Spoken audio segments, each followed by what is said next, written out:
خانہ کعبہ کب اور کیسے تعمیر ہوا اور کس کس کے دور میں تعمیر کیا گیا، تمام تر تفصیلات آپ کے ساتھ اسی ویڈیو میں شیئر کی جائیں گی۔ اس ویڈیو کو اینڈ تک ضرور واچ کریے گا۔ اعوذ باللہ من الشیطان الرجیم، بسم اللہ الرحمن الرحیم۔ اللہ تبارک و تعالیٰ کے نام سے شروع جو بڑا مہربان اور نہایت رحم کرنے والا ہے۔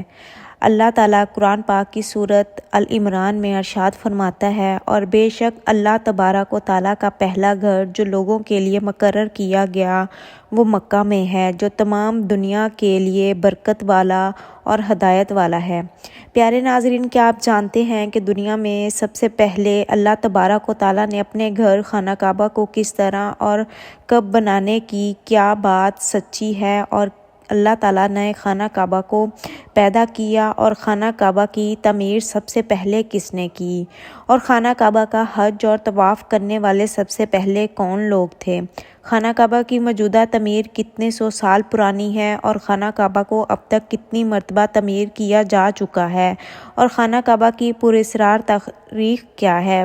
پیارے ناظرین، ان تمام سوالات کے جوابات قرآن و حدیث کی روشنی میں آج کی اس ویڈیو میں ہم آپ کو بتائیں گے۔ خانہ کعبہ ایک مقدس جگہ ہے جس کو دیکھنے کے لیے ہر مسلمان تڑپتا ہے، اور جس کا طواف کرنے کے لیے ہر مسلمان کا دل ترستا ہے۔ پیارے ناظرین، خانہ کعبہ کی موجودہ عمارت 404 سال پرانی ہے۔ خانہ کعبہ کو اب تک 10 مرتبہ تعمیر کیا جا چکا ہے۔ پیارے ناظرین، خانہ کعبہ کی سب سے پہلے تعمیر حضرت آدم علیہ السلام کی تخلیق سے 1000 سال پہلے ہوئی۔ خانہ کعبہ کی سب سے پہلے تعمیر فرشتوں نے کی، جس طرح کہ تفسیر تقوی میں لکھا ہے کہ جب اللہ تبارک و تعالیٰ سے فرشتوں نے کہا کہ انسان تو تخلیق کے بعد زمین میں فساد برپا کرے گا اور بہت خون ریزی ہوگی، جس پر اللہ پاک نے فرمایا کہ جو کچھ میں جانتا ہوں وہ تم نہیں جانتے۔ فرشتے یہ گمان کرنے لگے کہ اللہ تبارک و تعالیٰ ہم سے ناراض ہو گیا ہے۔ اس وقت فرشتے اللہ تبارک و تعالیٰ کو راضی کرنے کے لیے اللہ تعالیٰ کے عرش کے نیچے طواف کرنے لگے اور اللہ پاک کی تسبیح بیان کرنے لگے، تو اللہ پاک نے ان پر رحمت نازل فرمائی اور اپنے عرش کے نیچے خوبصورت اور حسن و جمال والا گھر تعمیر کیا، جو زبرجیت کے 4 ستونوں پر قائم تھا، اور یہ گھر فرشتوں کے درمیان بیت المعمور کے نام سے متعارف ہوا۔ جس طرح کہ اللہ تبارک و تعالیٰ سورۃ طور میں بیت المعمور کا ذکر فرماتا ہے۔ ناظرین، بیت المعمور فرشتوں کا کعبہ ہے، اور یہ 7ویں آسمان میں عرش کے سامنے کعبہ شریف کے بالکل اوپر ہے۔ فرشتوں کے درمیان بیت المعمور کی ایسی ہی حرمت ہے جیسے زمین پر کعبہ معظم کی حرمت ہے۔ یہ آسمان والوں کا قبلہ ہے، اور ہر روز 70,000 فرشتے اس کا طواف فرماتے ہیں اور نماز کے لیے حاضری دیتے ہیں۔ جو فرشتہ ایک بار بیت المعمور میں طواف کر لیتا ہے یا نماز پڑھ لیتا ہے، اس کے بعد دوبارہ اس کو کبھی موقع نہیں ملتا، بلکہ روز نئے 70,000 فرشتے بیت المعمور میں حاضری دیتے ہیں اور اللہ تبارک و تعالیٰ کی عبادت کرتے ہیں۔ بخاری اور مسلم شریف کی حدیث ہے کہ حضور پاک صلی اللہ علیہ وآلہ وسلم کو بھی بیت المعمور دکھایا گیا، تو سب سے پہلے اللہ تبارک و تعالیٰ نے فرشتوں کے لیے کعبہ بنایا جس کو بیت المعمور کہا جاتا ہے۔ اس کے بعد اللہ تبارک و تعالیٰ نے فرشتوں کو حکم دیا کہ زمین پر بھی اس بیت المعمور کی مانند میرا گھر بناؤ، تاکہ جس طرح فرشتے بیت المعمور کا طواف کرتے ہیں اسی طرح زمین پر میرے بندے اس گھر کا طواف کریں اور میری عبادت کرے۔ چنانچہ فرشتوں نے اللہ تبارک و تعالیٰ کے حکم کی تعمیل کرتے ہوئے سب سے پہلے زمین پر بیت اللہ شریف کی تعمیر کی اور اس کا طواف شروع کیا، اور فرشتوں نے ہی سب سے پہلے خانہ کعبہ کا حج کیا۔ تو خانہ کعبہ کی دوسری تعمیر اس وقت ہوئی جب اللہ تبارک و تعالیٰ نے حضرت آدم علیہ السلام کو تخلیق کرنے کے بعد زمین پر اتارا۔ جب حضرت آدم علیہ السلام جنت سے زمین پر تشریف لائے تو حضرت آدم علیہ السلام نے اللہ تبارک و تعالیٰ کی بارگاہ میں عرض کی، یا رب العالمین، میں یہاں نہ تو ملائکہ کی تسبیح و تکبیر میں سن سکتا ہوں اور نہ ہی کوئی عبادت گاہ دیکھتا ہوں، جیسا کہ آسمان میں بیت المعمور کو دیکھا کرتا تھا، جس کے ارد گرد فرشتے طواف کرتے تھے۔ حضرت آدم علیہ السلام کی یہ فریاد سن کر اللہ تبارک و تعالیٰ نے حضرت آدم علیہ السلام سے فرمایا کہ جاؤ، جہاں پر ہم نشان بتائیں وہاں کعبہ بنا کر اس کے ارد گرد طواف بھی کر لو اور اس کی طرف منہ کر کے نماز بھی ادا کرو۔ حضرت جبرائیل علیہ السلام کو اللہ تبارک و تعالیٰ نے حضرت آدم علیہ السلام کی رہبری کے لیے ان کے ساتھ بھیجا۔ چنانچہ حضرت جبرائیل علیہ السلام اللہ تبارک و تعالیٰ کے حکم کے مطابق حضرت آدم علیہ السلام کے ساتھ چل پڑے اور انہیں اس موقع پر لے آئے جہاں سے زمین بنی تھی، یعنی جس جگہ سب سے پہلے زمین کی جھاگ پیدا ہوئی تھی، اور پھر وہی جھاگ پھیل کر پوری زمین بنی۔ اس موقع پر حضرت جبرائیل علیہ السلام نے اپنے پر کو زمین پر مارا تو 7 زمینوں تک خانہ کعبہ کی بنیاد ڈال دی، جن بنیادوں کو فرشتوں نے 5 پہاڑوں کے پتھروں کی مدد سے بھرا اور ان بنیادوں پر چاروں طرف دیوار کھڑی کر دی۔ ان 5 پہاڑوں میں کوہ لبنان، کوہ طور، کوہ جوتیرا وغیرہ بھی شامل تھے۔ اس طرح اسی دوسری تعمیر میں حضرت جبرائیل علیہ السلام، حضرت آدم علیہ السلام اور حضرت اماں حوا رضی اللہ تعالیٰ عنہ نے بھی شرکت کی۔ حضرت اماں حوا رضی اللہ تعالیٰ عنہ مٹی اٹھا کر لاتی اور حضرت آدم علیہ السلام خانہ کعبہ کی تعمیر کرتے۔ جب خانہ کعبہ کی تعمیر کا کام مکمل ہو گیا تو پھر اللہ تبارک و تعالیٰ نے حضرت آدم علیہ السلام کو طواف کرنے کا حکم دیا اور ساتھ ہی فرمایا کہ آپ پہلے انسان ہیں اور یہ پہلا گھر ہے۔ پھر حضرت آدم علیہ السلام خانہ کعبہ کی طرف منہ کر کے نماز ادا کیا کرتے تھے، اللہ تعالیٰ کی عبادت میں مشغول رہا کرتے تھے۔ تعمیر آدم کے بعد وقت کے ساتھ ساتھ خانہ کعبہ کی دیواریں بھی کمزور ہونے لگی تو حضرت آدم علیہ السلام کے بیٹے حضرت شیث علیہ السلام نے مٹی اور پتھر سے خانہ کعبہ کو دوسری مرتبہ تعمیر کیا، جبکہ بعض مفسرین کا یہ بھی کہنا ہے کہ حضرت شیث علیہ السلام نے دوسری مرتبہ خانہ کعبہ کی صرف مرمت کا کام کیا، اس کی تعمیر نہیں کی۔ پیارے ناظرین، خانہ کعبہ کی چوتھی تعمیر کے بارے میں بات کرتے ہیں۔ خانہ کعبہ کی چوتھی تعمیر اس وقت ہوئی جب اللہ تعالیٰ نے حضرت نوح علیہ السلام کی قوم پر طوفان کا عذاب بھیجا۔ طوفان نوح میں خانہ کعبہ کی عمارات غائب ہو گئی اور بعض روایات کے مطابق خانہ کعبہ کی عمارات کو اٹھا لیا گیا اور یہ جگہ صرف ایک اونچے اور سرخ ٹیلے کی طرح رہ گئی تھی۔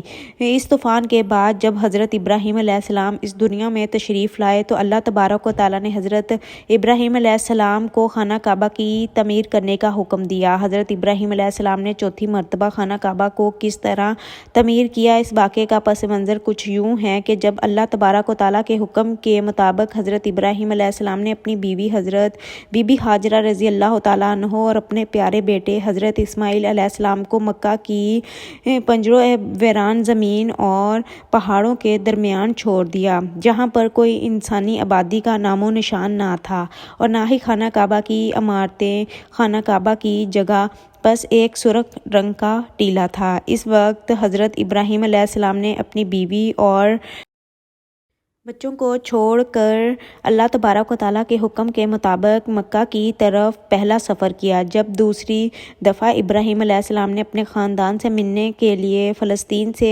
مکہ آئے تو تب حضرت اسماعیل علیہ السلام کی قربانی کا واقعہ پیش آیا۔ تیسری بار جب حضرت ابراہیم علیہ السلام مکہ میں تشریف لائے تو حضرت اسماعیل علیہ السلام کی شادی ہوئی اور اس وقت حضرت ہاجرہ بی بی رضی اللہ تعالیٰ عنہ کا انتقال ہو چکا تھا۔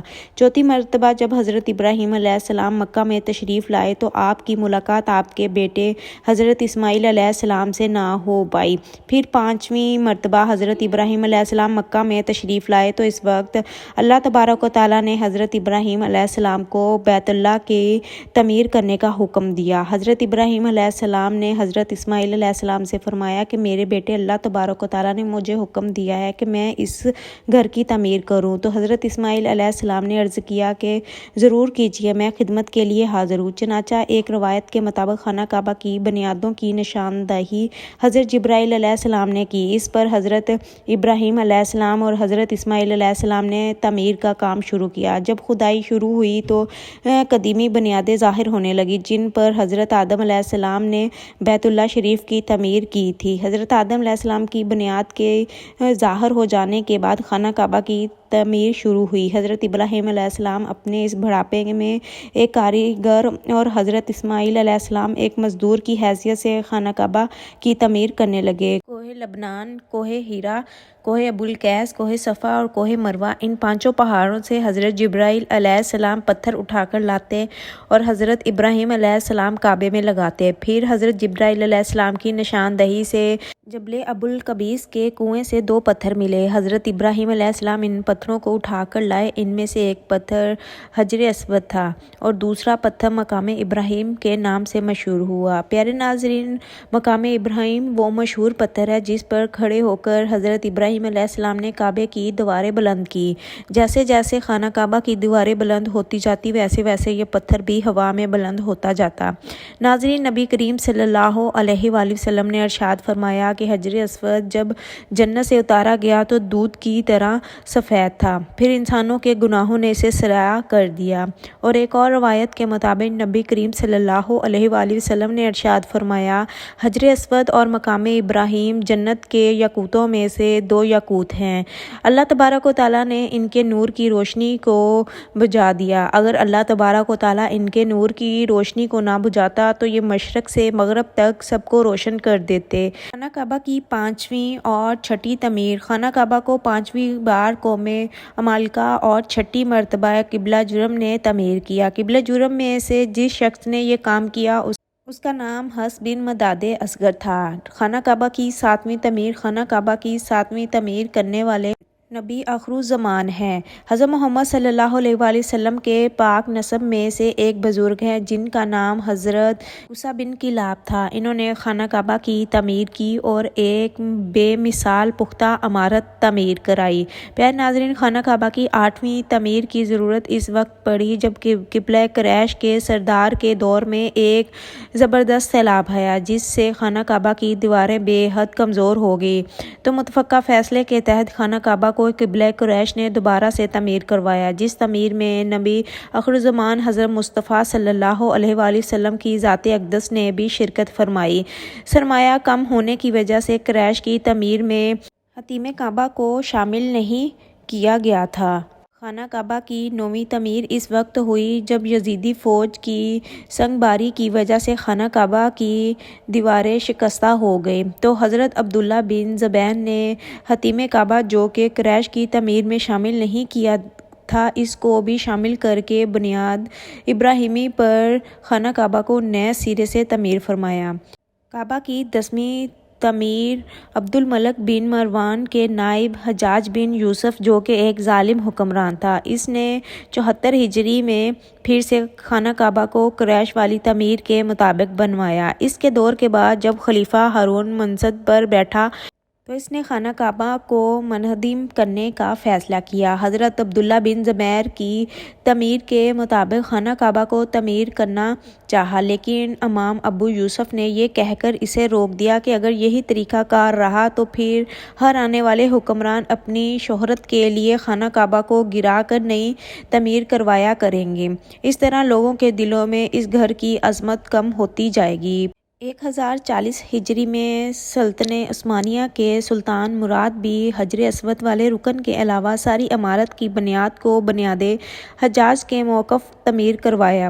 اس تعمیر کا کام 6 ماہ کے اندر مکمل ہوا۔ اس نے خانہ کعبہ کے اندر سنگ مرمر کا پتھر لگوایا اور نہایت ہی خوبصورت چھت بنوائی، اور باہر کی دیوار سنگ خارا سے چونا بھی کی گئی، اور نہایت ہی نفیس اور ریشمی سیاہ رنگ کا پردہ خانہ کعبہ پر ڈالا گیا جس پر کلمہ طیبہ تحریر تھا اور سنہری لفظوں میں سلطان کا نام بھی لکھا ہوا تھا۔ اس طرح سلطنت عثمانیہ کی تعمیر کے بعد شاہ فہد بن عبد العزیز نے اسے سن 1417 کو بیت اللہ شریف کی تجدید کا کام شروع کیا، لہٰذا اس طرح خانہ کعبہ کی موجودہ عمارت کم و بیش 404 سال پرانی ہے، کیونکہ یہ عمارت 10 اور 40 ہجری میں بنی اور اب 144 ہجری ہے۔ اللہ تبارک و تعالیٰ سے دعا ہے کہ اللہ تبارک و تعالیٰ اپنے بیت اللہ شریف کی بار بار زیارت نصیب فرمائے اور حج بیت اللہ کی سعادت نصیب فرمائے، آمین ثم آمین۔